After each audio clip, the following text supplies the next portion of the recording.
One. Aloha, welcome to the Mr.G podcast. You're listening to episode number 9. Number 9. Number 9. Every time I see the bus number 9, I always just get on the bus and say, number 9, number 9, number 9. And nobody ever gets the Beatles reference. But welcome, like I said, to the Mr.G podcast. This is episode number 9. And this is my little kitten, little Ricky here, aka Maverick, aka Dua Lipa, and she's all over the place today. Today's topic, today's title, I should say, is God is a Spurs fan. Now, I was waiting for a bolt of lightning to come down and hit me on my ass for saying that. So the alternate title is God is a Spurs fan, aka free will or fate. Okay. So the reason I say God is a Spurs fan is because of what happened recently in the draft lottery. Other people would say that God is that they wouldn't say God's the Spurs fan, according to what happened with the Spurs winning the draft lottery for the third time, and potentially likely drafting the most sought after draft pick ever in team sports. Now, other people would say, oh, well, it's because the NBA is rigged. The draft lottery is rigged. There's no chance that the Spurs would get the number 1 draft pick when David Robinson was available.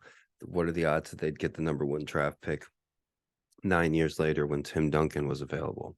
And what's the odds now in 2000? What year is it? In 2023, the Spurs also, get the lottery balls in the right order and get the number 1 draft pick. And, to put this in perspective, they're not just drafting a great player. A lot of number 1 players came out and they were great players. LeBron James, former number 1 draft pick. Dwight Howard, former number 1 draft pick. But the thing is, in San Antonio, it's the smallest market of any a team in professional sports. It's a very it's the poorest market of any team in professional sports. The average income is less in San Antonio than it is anywhere else. Most people, it's hard for them to afford tickets. That's a big metric when teams look to having a professional sports team in the city.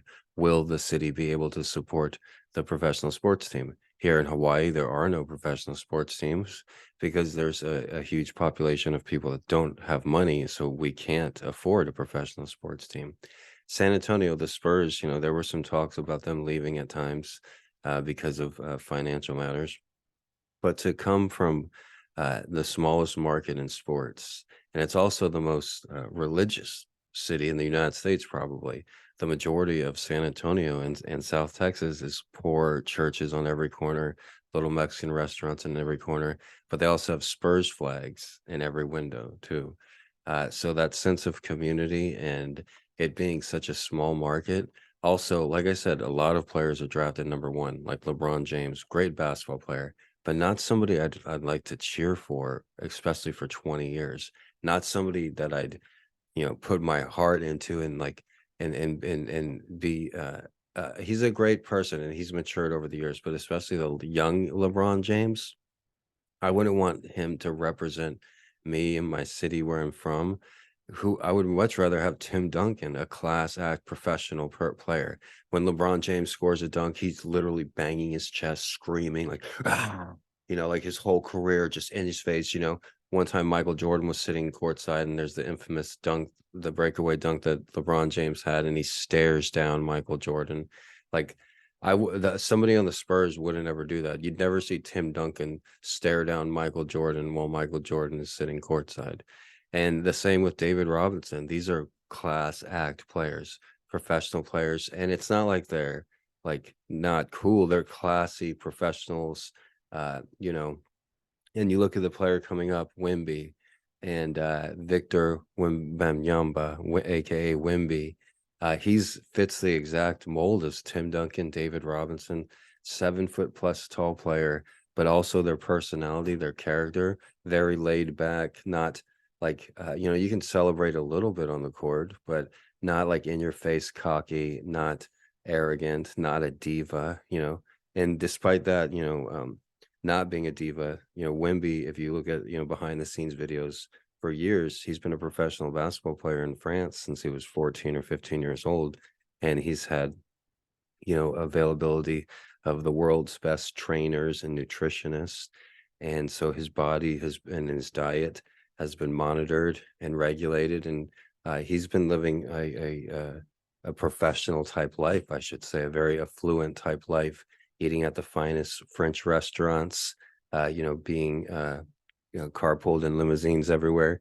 So this isn't just like a small town like that doesn't like the humbleness. This is like very professional. He's been a professional player for years. And the Spurs, San Antonio Spurs, have been known. They were the first team to start recruiting European players. They started having scouts on the San Antonio Spurs payroll that would go overseas and recruit players like Manu Ginobili and uh, Fabio Alberto, another Argentinian player, and a lot of players that first came in. It wasn't as European as it is today. And the San Antonio Spurs were the first.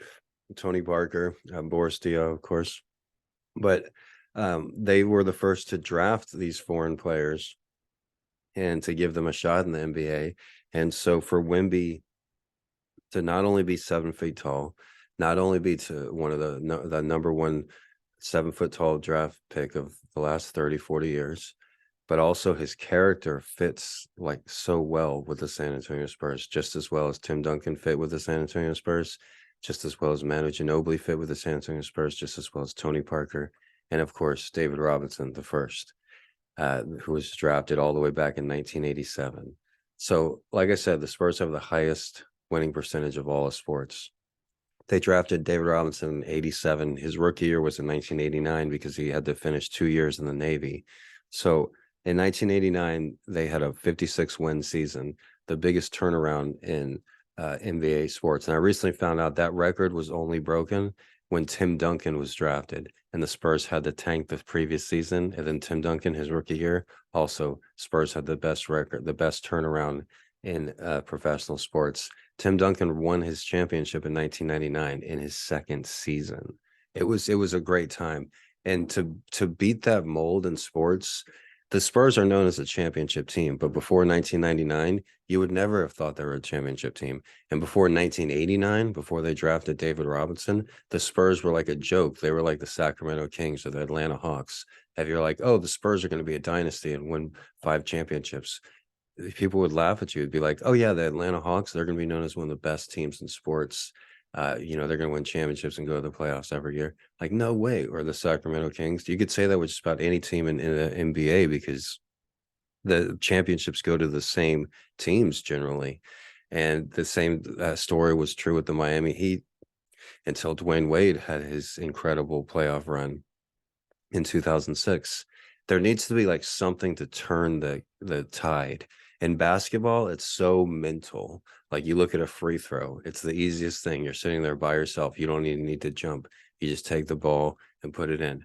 But there's such a mental game of getting that ball into that goal. And you have to believe. And that's why only a certain number of teams win championships. You need a player that just blows you away, that makes you believe. You look at the Denver Nuggets now, and this and Joker, pretty much 3-time MVP. That's a game-changing player that just changes the course. That like you don't believe, oh, the Nuggets will never make it to the finals. Doesn't matter who they get. They could have Carmelo Anthony. They could have Dikembe Mutombo. They could have Allen fucking Iverson. They'll never make it to the finals. But then they get this guy Joker who does it quietly and shuts the critics up. Like you zip it, and they made it to the NBA finals because of that game changer. And the same thing with Tim Duncan. The Spurs had David Robinson from 1989, and then they draft Tim Duncan. After they got David Robinson, they were in the playoffs every year, but you would never picture them in the NBA finals. You would never picture them winning a championship. But then they draft this guy, Duncan, right? And then the Greg Popovich, the head coach and VP, decides to start both these players. He's not trading David Robinson. He's not trading Tim Duncan. He's having 2 7-footers in the starting lineup. And the Spurs dominate and they kick ass. And they're one of the best defensive teams around. Can you blame them? They got 2 7-footers guarding 2 best defensive players of all time guarding the rim. So the Spurs won the championship in 1999, their very first championship. And I still remember how great it felt to have the newspaper the next day with David Robinson and Tim Duncan on the cover saying Twin Towers. And that changed the tide. That was something huge that changed the tide. So, if and the thing is about the draft lottery in the NBA, it is supposed to be random, and I've researched it, and it's so random that they take combination of balls and they have everybody in a room where there's no phones allowed, and everybody is like strip search and shit, and they do it as authentic as possible. So I really don't think it's rigged. It's as rigged as the moon landing was, and hey, maybe the moon landing was rigged, but I don't see the NBA lottery to be rigged.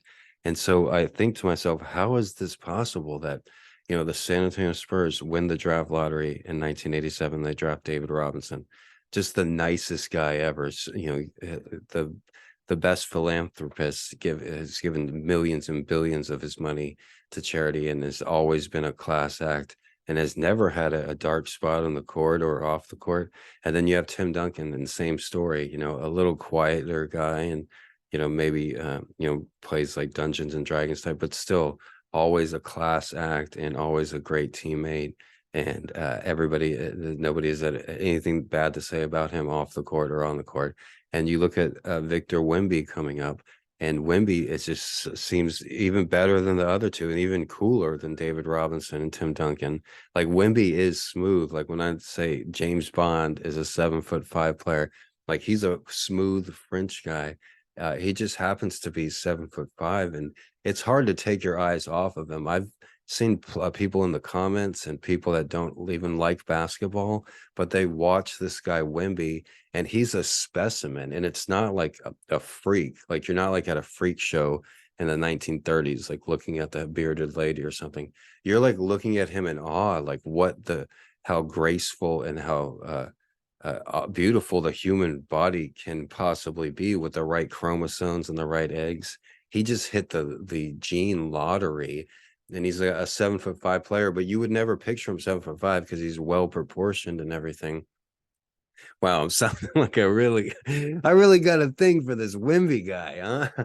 No, I'm on the board. I'm on the board early. I'm on early. Wimby's going to be the most iconic thing in sports, more iconic than Shaquille O'Neal. Picture Wimby standing on a 7 foot tall. You know how they have those measurements to measure how kids are tall, holding a basketball because he's 7'5", and he's got like a Nike shirt on. It just says Nike, and it just says Wimby, and it's got the Nike swoosh, and he's got like the trendy like short shorts. Okay, I don't care how short his shorts are. All right, he's a good looking guy though. Okay, all right, Wemby's awesome, but what's the most attractive thing about him is how awesome of character he has. He fits right in a fancy French restaurant. He would fit right in on the red carpet of the Met, and he's a great representation of San Antonio and the San Antonio Spurs organization and the NBA and professional athletes in general. And so that's why I say, like, wow, what are the odds that, I wouldn't be talking about basketball or Wemby right now if I wasn't, born and raised in San Antonio, growing up watching the Spurs. And now for the next, 20 years or so, God willing, he has an outstanding career. I've heard some people say he's either Kareem Abdul-Jabbar or bust, and other players are like, he's the number one player in the NBA. He's never played a minute in the NBA, but he's the most valuable player in the NBA. And you wouldn't trade LeBron James for him. You wouldn't trade Steph Curry for him. He's more valuable than Luka Doncic, every single player in the NBA. And to see that, and then like I didn't even know who he was. I just heard about him up until a couple months ago. But then actually researching him and seeing how great he's going to be as a spokesperson, as a for any product, for any organization, and how he'll just fit right in like a glove, and it makes me think like, wow, is there a higher power? Maybe it's just the Matrix, maybe it's just people running the game, but just for that to happen naturally is astronomical. And like I said, there's other number one draft picks like Dwight Howard and LeBron James. I would never want to cheer for LeBron James, no offense, but he's the biggest diva ever. Or, Dwayne Wade falling on the ground all the time. I don't like Dwayne Wade or Dwight Howard. Oh my goodness gracious, dude. He has Dwight, like, don't, no disrespect. You seem like a really nice guy, but you have, I think, 8, 9 children or 10 children with 10 different women, and you're walking around just like you've really like been a huge sinner and spent your money on debauchery. Like, I'm sorry, you can't respect a man that does that. What are you, Genghis Khan? Like, I wouldn't want to cheer for Dwight Howard. What are some other number one picks? Blake Griffin was a nice number one pick. Going to the Clippers, but still, but he's played on many different teams. You look at Tim Duncan, played his whole career with the San Antonio Spurs, drafted by the San Antonio Spurs. David Robinson played his whole career with the San Antonio Spurs, drafted by the San Antonio Spurs. Even the greats like Akeem Olajuwon played a season in Toronto. Olajuwon in Toronto, and then Patrick Ewing, former number one pick, played as in like Seattle or something, and still I wouldn't want to like cheer for Patrick Ewing, no offense to him, or Akeem Olajuwon, no offense to him, but Tim Duncan, David Robinson, and Victor Wemby, these are the great role models that there, and people didn't catch on early on with David Robinson. He was a superstar, but he wasn't a fan favorite like, say, Allen Iverson. Tim Duncan, still, he was winning championships, but people called him the most boring player, and his trademark move was the bank shot, the most boring shot in basketball, right? But he did have a trademark move. The great players have their trademark move. That's a whole other podcast we can get into tomorrow. But as far as today's podcast, God is a Spurs fan. It just makes me wonder, like, all those things have to come together for them to win the lottery to get these particular players.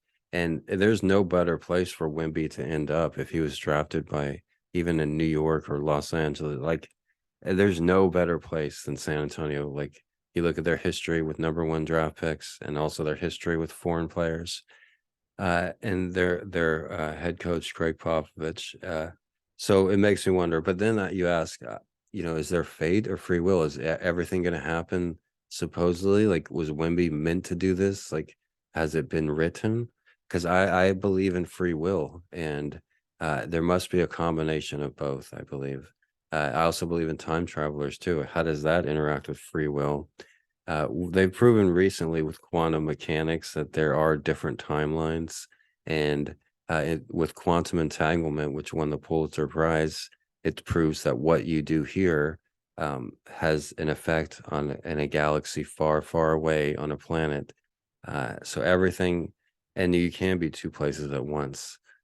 You look at the double slit theory, and as far as observation goes, and the observer changes everything. So there's so much that we don't know. But I think it's a really great thing, and it's going to create a lot of great basketball fans. And the way that I grew up, looking up to David Robinson and Tim Duncan, and admiring not only their performance on the court, but their performance off the court, and being top-notch professional athletes. That's going to be great for young people growing up, because they really need a player that can has the ability to show his worth and show himself on the court and show his skills in the court, and be a great work of art to look at, and his athletic ability and his athletic intelligence, and just to appreciate the human form and how great human beings can be. And it's awesome that he's not a loud, obnoxious, belligerent player, and that's a diva. It's great that he has such an awesome personality and character to go with his awesome physical greatness. So with that being said, I hope you enjoyed today's podcast. Today's podcast is available wherever you get your podcast: Amazon Podcasts, Apple Podcasts, Spotify Podcasts, iHeartRadio Podcasts. And if you want to see the full versions with the video versions, you can see them uploaded on Twitter and YouTube. Do this every day, Mr. G Podcast Hawaii. And everybody have a great day. Aloha.